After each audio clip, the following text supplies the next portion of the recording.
What's going on, guys? I'm back in Charlotte, North Carolina, finally. Been a long weekend. Obviously, we were in Colorado jumping around, got lots of crazy stuff going on. Have a day thrown off by getting sick out of nowhere, and pile everything into the last day. Then we had a real long day traveling back home. So I'm finally settling back in to gather my thoughts in regards to everything. You guys know how my mind works, kind of seeing the opportunity to speak on things through everyday life. And so something that's been spinning through my mind a little bit since we got, traveling back, and really since we went there, was a concept called all you need is one. So we're gonna call this video, all you need is one. Okay, so we went to the Denver Selfie Museum. There is lots of different sets, lots of different backgrounds. They use the word museum, it's a little bit more like an exhibit in my opinion. All the different sets and backgrounds are there for you to take selfies and pictures in front of. Really cool concept. You'll see lots of content coming from us, and you'll see more of that coming along the lines. But there was probably 12 different sets. Lauren probably had 5 or 6 different outfits. I took a few myself. Now there's other people in there that are just kind of casual and having fun with it, but like Lauren and I are obviously there to hustle it. And so she's got a lot of different wardrobe changes, lots of different sets that we're trying to hit, and we took a whole bunch of pictures at each one. So probably took 1,000 pictures, right, total. And the reason why it stuck out to me is because all you see is one. We took so many pictures, both me and her, we took so many pictures, but all you need is the one picture that works. You can have 100 pictures with an ugly face or a bad angle or bad lighting, but as soon as you get the one picture that works, that's all you really need. You guys hear me say this a lot, that's the motherfucking one. Like, it's kind of goofy you say it on Instagram, but like it's something that kind of resonates through my life. It's like, all you need is one. I might fail and I might fail and I might fail, but that was the motherfucking one. So that's same thing in business, fitness, and relationships. I'm gonna touch on each one of those. Like modeling, all you need is one. No one sees behind the scenes. No one sees the outtakes or the fails that you go through. Nobody sees, the businesses that you put a lot of effort into and it never comes up off the ground. Nobody knows all the sketches that you've made and thrown away, all the ideas you've tried and failed. No one knows all those things. All you need is the one that connects, and everybody's like, wow, like you're so brilliant, you are such a great entrepreneur, you're so wise. And Big Sean said, I always relate everything to hip hop lyrics. Big Sean said, I guess it took 10 years for me to be an overnight success, right? Like, you're gonna try, you're gonna try, you're gonna try, you're gonna try, you're gonna try, you're gonna try, but all you need is the one that's gonna connect. It's like for me with bodybuilding, right? I've lost over and over and over again. It's the only thing in my life that I have put a lot of effort and passion behind and not been fucking phenomenal at, like, instantly. But I keep doing it anyway, because I know all I need is the one show to qualify nationally.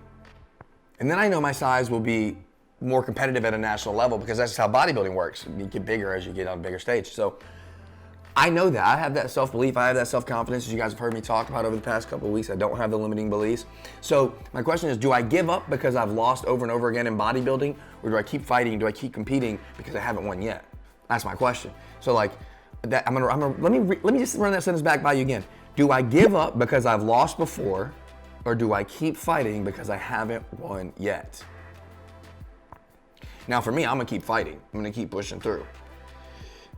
Now, I know some of you are gonna say this, so let me go ahead and lead into this, because someone inevitably always does. They say, well, not everyone is naturally as gifted, beautiful, shredded, etc. as you are, so maybe it's not wise for them to keep trying over and over again. Maybe they're not gonna get the one, but maybe the one that you're chasing is not your one. Maybe you're comparing your one to someone else. You don't wanna do that either, because that's something that even I struggle with. It doesn't discredit me because someone else is great. And now as an entrepreneur, I've gotten to a point where I can hang out with guys that are more successful than me, and it doesn't make me feel insecure with my level of success or my grind or my hustle or my entrepreneurship as a whole. It just motivates me, right? Because now I'm not comparing myself to anybody else there. So I'm gonna say the same thing to you guys. Don't compare your one to others. If you go back to the Selfie Museum, Lauren's a professional model. She's been doing it for 15 years, blood, sweat, and tears to become the professional that she is. She's great at it. You guys have heard me talk about that over a couple of videos. Now, there's a few other girls in there that are like, wow, she's killing it. Like, look from the side, and then of course there's me. When I get in front of the camera, I'm like super rigid, and the word pose for me means something much differently for Lauren. So she's fluid and natural and beautiful, and I'm rigid and robotic, and I hate it. But does that mean I don't get up there and take any pictures of myself? Does that mean I don't have the confidence to take my one, to take my 40 pictures, to find the one that I need? Should I just not do it because she's better at it than I am, or because she's farther along in her journey or process than I am? No, not at all. It doesn't discredit me. It doesn't discredit what I've done or my picture. I use the picture as a metaphor for life or for what you're producing. I hope you understand. Like, my picture does not discredit it because she has a beautiful one. And I hope you guys remember that. So don't compare your one to anybody else's one either. To kind of gather this all back into a point for you, I'm going to touch on relationships like I told you I would. That's the last thing, and then we'll tie it up. Just like any boyfriend, girlfriend, husband, wife, Lauren and I don't sit and discuss all the shitty, terrible exes that we had. You know, maybe at the beginning of a relationship you do. You talk about your boundaries and you set those, and you talk about the things that you don't and won't accept anymore. So that's one thing, but like on a day-to-day basis, you don't sit and talk about the negative situations that have failed in the past. It's easy for most people to see in a relationship, they say things like, oh, I'm just searching for the one. I just haven't found the one yet. I haven't found the one yet. All the ones that I've struggled with and have failed so far are just preparing me for this one, for the right one. Now, I have a question. Why is it that most people can see that concept in relationships, but you can't see it in business? Why is that? If you tried a new business and it fails, 9 out of 10 people don't go back and try the second business. But if you try a relationship and it fails, nobody's gonna say, I'm never trying relationships again. You might say that, but we all know the truth. Until another one comes along, you're like, this is the one I wanna try it with. It doesn't have to, it's the one. It just feels right, it fits right. So how come in relationships you can try and fail and try again and fail and try again and fail, but in business and in life, you try again and you fail and you quit? In fitness, you try again, you do good, you get some success, you fail, you fall off, you go further back and you don't ever come back to where you were, you end up further back than where you were in the beginning. How come in relationships you can take a step forward and fail and try again, but in fitness, you're cutting yourself short as soon as you fail one time? Why is that? These are questions that you need to be asking yourself. Honestly, you shouldn't. To be straight to the point, you don't need to sit and focus on all the negative failures. If you had a diet running and you've been doing well and you fall off of it, that doesn't mean you don't get back in line. You don't focus on the negative ones that fell off. You focus on the one. Now in this scenario, the one is the goal, the focus, the intention, the vision, right? So you focus on the goal. You don't focus on the negative situation in the past.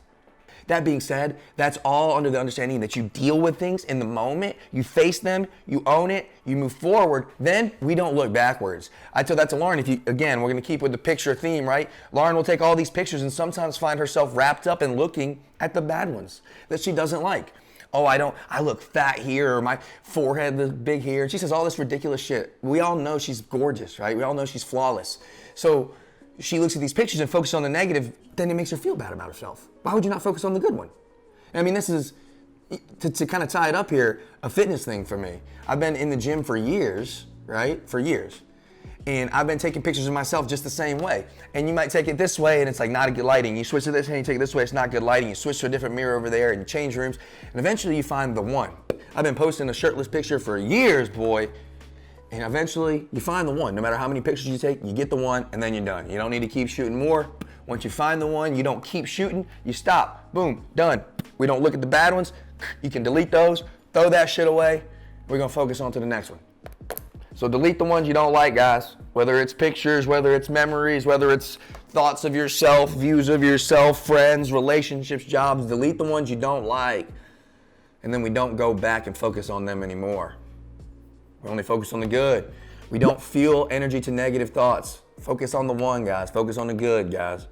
That's all you need to do. Keep changing, keep failing, keep pushing, keep trying, keep focusing on the one, keep focusing on the vision, keep your eyes down the rail so that you're not tripping right now. It's gonna be hard, you're gonna fail.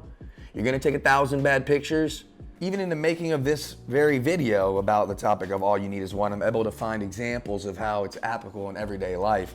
I actually recorded this voiceover for this video yesterday first, and then when I went to upload it to transfer it to Peyton, I'm a dumbass and accidentally deleted it. And I was faced with a choice to either be upset with myself that I deleted it and I'm never going to be able to replicate it again, and I had the one and I lost it and it's never going to be the same and blah, blah, blah, blah, blah. All the initial negative thoughts that roll into your mind I faced too. But then I thought about the fact that what kind of value add am I gonna be able to add now that I didn't have in the last one? Because I'm a new person today. I've read my book more, I've learned more, I've grown more today than I was yesterday. So this one is about to be the one. There's a reason why I must have deleted that one, because this one must hit hard. This is gonna connect with somebody and change their life, right? So it's just all about the perspective of how you view the one and how you choose to embrace the situations that are faced with you every day. As long as you get the one, that's all that counts, guys. So let me leave you with this. Les Brown said, "The game ain't over because I haven't won yet." Let me run that back. I'm gonna let you guys, let this sink in and let you guys think about it for a second. The game ain't over because I haven't won yet. I haven't stopped taking pictures because I haven't got the one yet. I haven't stopped swinging because I haven't got the one yet. I haven't hit it out of the park yet, so I'm gonna keep swinging. I haven't had the business connect the way I want to, so the game can't be over yet. We're not gonna stop until we win. Keep that in mind, guys. The game ain't over because I haven't won yet. That's all I got for you guys. We've had a lot of fun sharing content with you guys. We really do love getting to know some of you guys as you reach out. It means a lot to Lauren and I that you express that it connects home with you, that you find value in this. We would love for you to obviously like, comment, share, subscribe. It's important for us to stay connected. If you can share and tag friends and do things like that so that we can expand this value network and increase what we're doing to help more people, that's obviously what we're always trying to do. You guys know my saying, you can have whatever you want from life if you help enough other people get what they want. So that's just what we're trying to do here. So that's really all I got for you this week though, guys. So stay tuned. We got a lot of exciting adventures coming from the Colorado trip that you guys will get to see. Lots of stuff coming up with Dustin and some other entrepreneurs that we're connecting with here. So you guys don't want to miss this. But until next week, I'm G Money and I'm out.